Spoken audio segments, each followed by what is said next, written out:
senyumnya luar biasa Luna. Iki loh sing gawe aku seneng. Ayo ta. Bahagia aku. Panjul, kamu gak pengen ya? Aku enggak.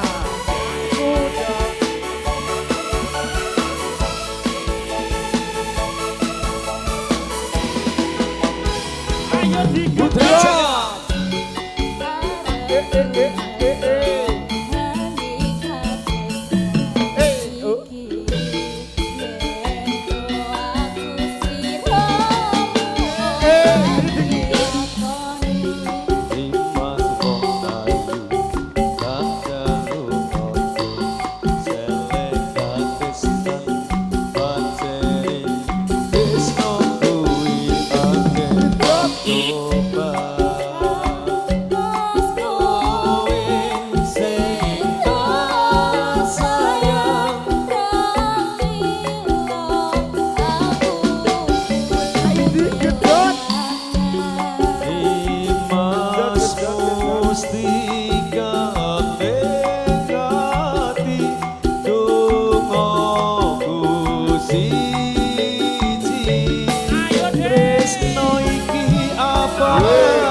Yang kedua memulai Mbak Anissa, Mas Bayu, Mas Hendro, gak pingin joget toh.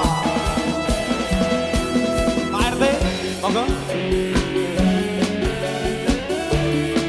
Mitra muda sepanjang Karang Tarman Dunang, Kuntoro Jonyo.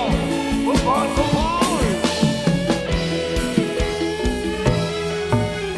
Mas Gemal, merapat sini.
Kenal nama cantik Luna, bapaknya namanya siapa dek? Pak Indro. Ya Allah, Pak Indro. Lah aku nek nyapa Pak Indro iki Mas Indro. Pangapunten